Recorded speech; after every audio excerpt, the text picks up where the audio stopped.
Hey, it's been a hot minute. In today's video, I'm going to talk to you about reinforcing your seams to make a stronger product. It doesn't necessarily have to be applied just to bag making. It can be used for anything, like yoga pants. So when you bend over, you don't split it up the backside and show everybody your business, because that may have happened. Anyway, I have nightmares about seams ripping on me. Everybody does. It's a thing that happens. And especially when you start working with thicker materials, it might worry you when you start to, regardless of your tension being correct, see the thread, the stitching when you flip things right side out. You may see that, in this more stressed areas. You might also be very paranoid, such as me. I'm very paranoid about this, about the straps ripping out. Because if you, to put it bluntly, once you go up in size with your product, specifically bags, even if you send them a polite little note that says, please don't fill it with bricks, they're gonna fill it with bricks.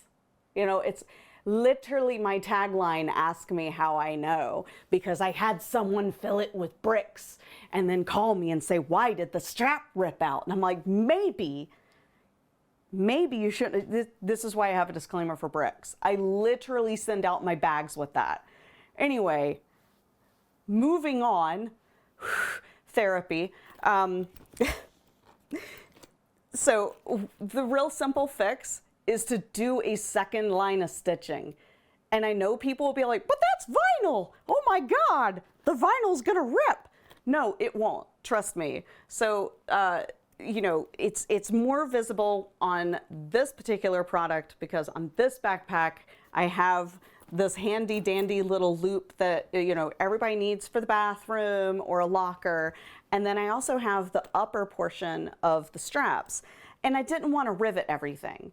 It's highly tempting to go through every single one of your seams and be like, not today, not today, Satan, and start, putting rivets all over it and ensure that mess is not going anywhere and a hole is not going to happen.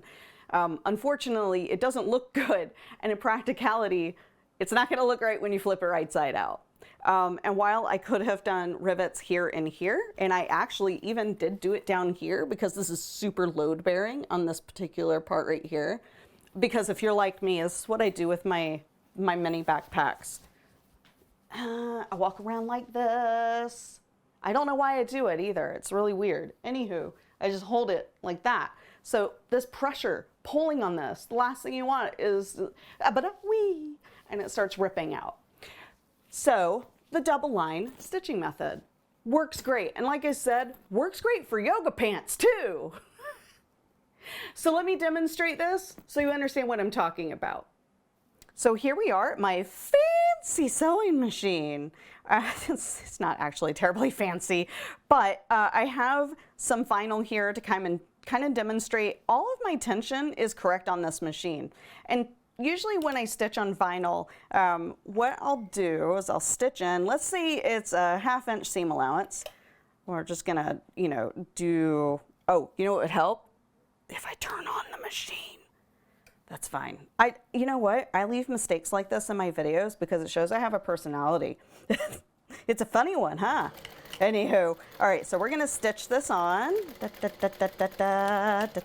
Hopefully the camera's not like herking and jerking everywhere. I have a new mount for it, and I think it's wobbly.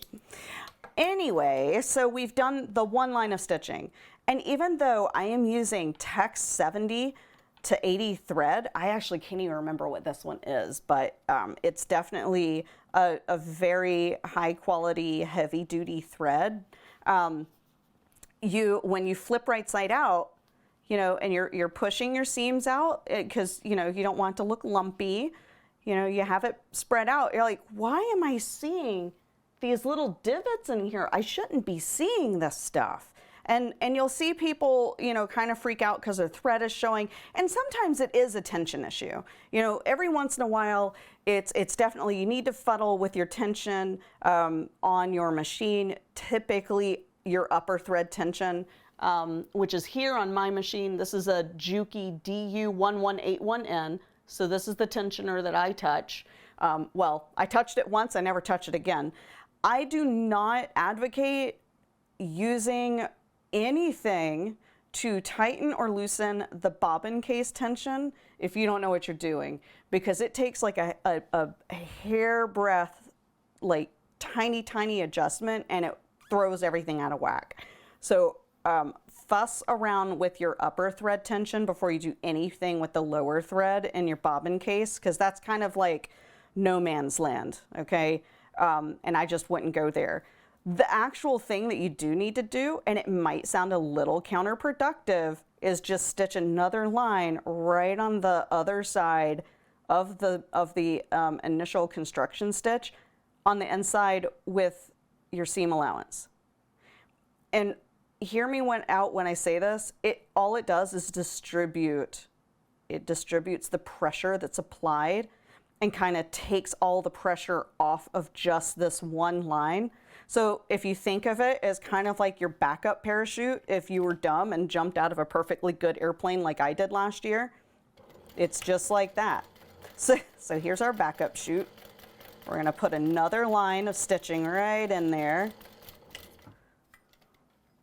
I didn't interface this vinyl, by the way, so I'm trying not to stretch it out too much, because this stuff will actually rip. If you ever get this custom printed stuff, that's like, it's not exactly fleece, but it's not exactly, you know, marine vinyl. So now that I've got that there, it's showing a lot less when I apply pressure to pull the seam apart, because it's being distributed also to the secondary line. And again, like I said with yoga pants, I do this in the crotch seam and the inner thigh area to give it some backup. Like Peg Legs by Patterns for Pirates are a perfect example and use case for this method for double stitching. Of course, with that one, since you're doing knit fabric, you'd want to do a zigzag or lightning stitch, depending on what your machine can do. This machine does not touch knit fabrics. It's straight stitch only, industrial, etc., etc. But that's basically it. Just that little thing, and that reinforces your seams. And then, of course, you can just clip away and trim up your seam allowance as needed. So that's it. That's all you need to do, is one extra line of stitching just to the inside of your main construction stitch, and you get to reinforce your bags. Again, I mostly do this on the larger bags. Anything that's got some depth to it, kind of like this one here. She's got a big booty and can be filled up with a lot of bricks. I'm not going to test that theory, but I will say that it does hold a couple of bottles of Dasani water straight up from Batu in Orlando, Florida. And like I said, yoga pants. I may or may not have had a pair rip on me at work. Please do your reinforcement stitches. I love you all. Thank you.